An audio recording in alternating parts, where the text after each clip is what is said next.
जय श्री राधे कृष्ण। जय श्री राधे कृष्ण।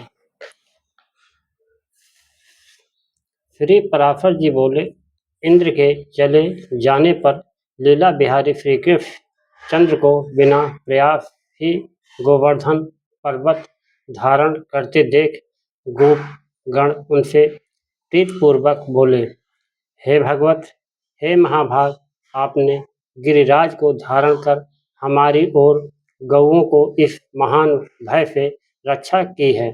हे तात, कहाँ आपको यह अनुपम बाल लीला, कहाँ निंदित गोप जात और कहाँ ये दिव्य करम, यह सब क्या है, कृपया हमें बतलाइए।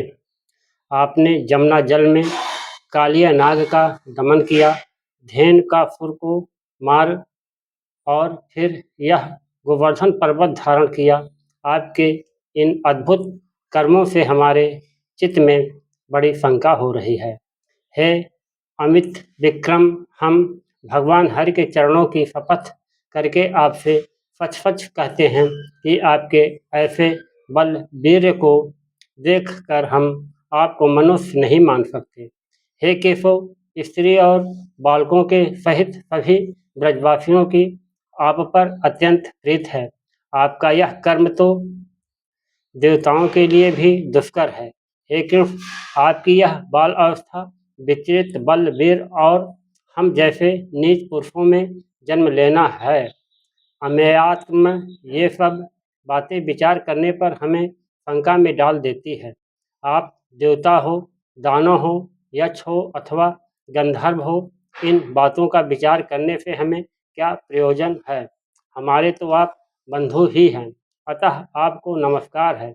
श्री पराशर जी बोले, गोपगण के ऐसा कहने पर महामति केशचंद्र कुछ देर तक चुप रहे और फिर कुछ प्रणय जन्य कोप पूर्वक इस प्रकार कहने लगे। श्री भगवान ने कहा, हे गोपगण, यदि आप लोगों को मेरे संबंध से किसी प्रकार की लज्जा ना हो तो मैं आप लोगों से प्रशंसनीय हूँ।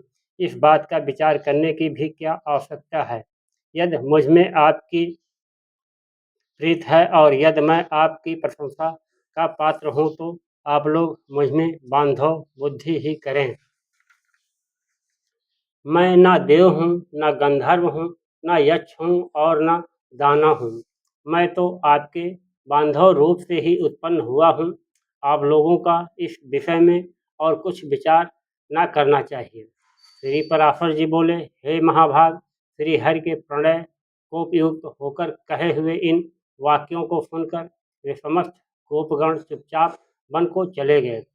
तब श्री कृष्णचंद्र ने निर्मल आकाश पर चंद्रिका और दिशाओं को सुरभित करने वाली विकसित कुमुदनी तथा बनखंडी को मुखर बंद करों से मनोहर देखकर गोपियों के साथ रमण करने की इच्छा की। उस समय बलराम जी के बिना ही श्री मुरली मनोहर स्त्रियों को प्रिय लगने वाला अत्यंत मधुर, स्फुट एवं मृदुल पद ऊंचे और धीमे स्वर से गाने लगे। उनकी उस सुरम्य गीत ध्वनि का सुनकर गोपियां अपने अपने घरों को छोड़कर तत्काल जहाँ श्री मधुसूदन थे वहाँ चली आई। वहाँ आकर कोई गोपी तो उनके स्वर में स्वर मिलाकर धीरे धीरे गाने लगी और कोई मन ही मन उन्हीं का स्मरण करने लगी। कोई हे कृष्ण ऐसा कहती हुई लज्जावश संकुचित हो गई और कोई परमोन्मादिनी होकर तुरंत उनके पास जा खड़ी हुई।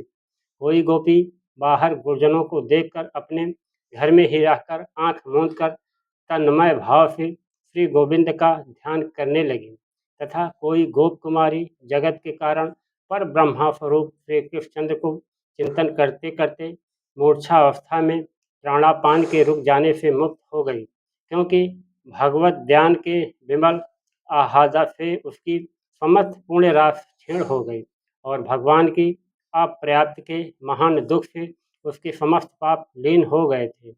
गोपियों से घिरे हुए रासरंभ रूप रस के लिए उत्कंठित श्री गोविंद ने उस हरचंद्र सुशोभिता रात्रि को रास करके सम्मानित किया।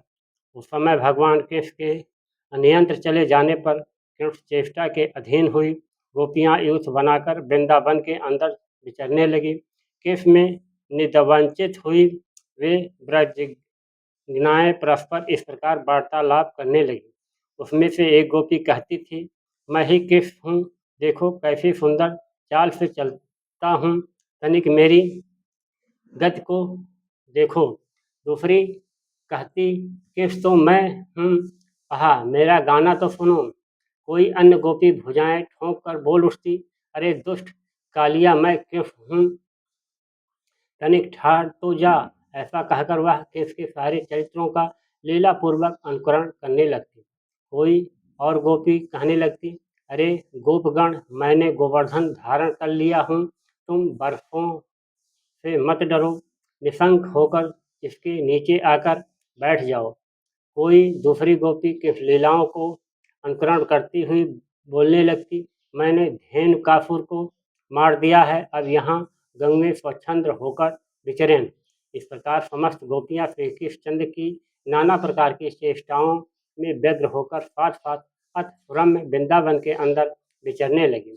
खिले हुए कमल जैसे नेत्र वाली एक सुंदरी गोपांगना स्वारंग पुलकित हो पृथ्वी की ओर देखकर कहने लगी, अरे आली, ये लीला ललित गामी कृष्णचंद्र के ध्वजा वज्र अंकुश और कमल आदि की रेखाओं से सुशोभित पद्म चिन्ह तो देखो, और देखो उनके साथ कोई पूर्णवती मदमाती युवती भी आ गई है। उसके ये घने छोटे छोटे और पतले चरण चिन्ह दिखाई दे रहे हैं। यहाँ निश्चय ही दामोदर ने ऊंचे होकर पुष्प चयन किए हैं। इसी कारण यहाँ उन महात्मा के चरणों केवल अग्रभाग ही अंकित हुए हैं। यहाँ बैठकर उन्होंने निश्चय ही किसी बड़भाग्नि का पुष्पों से श्रृंगार किया है और अपने अपने पूर्व जन्मों में सर्वात्मा श्री विष्णु भगवान की उपासना की होगी। और यह देखो, पुष्प बंधन के सामान्य से गर्विता होकर उसके मान करने पर श्री नंदन उसे छोड़कर इस मार्ग से चले गए हैं। अरे सखियों, देखो यहाँ कोई नितांब भार के कारण मंदगामिनी गोपी कृष्णचंद्र के पीछे पीछे गई हैं। वह अपने गंतव्य स्थान को तीव्र गति से गई हैं। इसी से उसके चरण चिन्हों के अनुभाग कुछ नीचे दिखाई देते हैं। यहाँ वह सखी उनके हाथ में अपना पाणी पल्लव देकर चली है। इसी से उसके चरण चिन्ह पराधीन से दिखलाई देते हैं। देखो, यहाँ से उसे मंदगामिनी के निराश होकर लौटने के चरण चिन्ह दिख रहे हैं। मालूम होता है उस धूर्त ने उसको अन्य आंतरिक अभिलाषाओं को पूर्ण किए बिना ही केवल कर स्पर्श करके उसका अपमान किया है।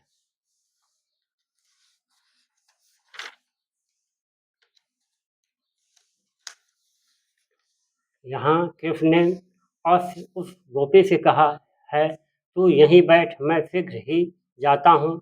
इस वन में रहने वाले राक्षस को मारकर पुनः तेरे पास लौट आऊँगा। इसलिए यहाँ उनके चरणों के चिन्ह शीघ्र गति से देख रहे हैं। यहाँ से कृष्णचंद्र गहन वन में चले गए हैं। इसी से उनके चरण चिन्ह दिखलाई नहीं देते। अब सब लौट चलो। इस स्थान पर चंद्रमा को किरण नहीं पहुंच सकती।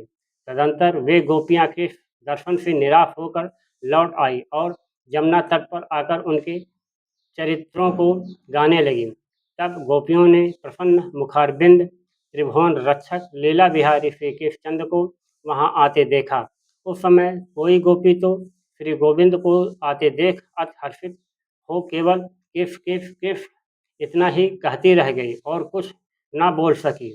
कोई प्रणय कोपवश अपनी भ्रूम भंगी से ललाट सिकोड़कर श्रीहरि को देखते हुए अपने नेत्र रूप भ्रमरों द्वारा उनके मुख कमल को मकरंद पान करने लगी।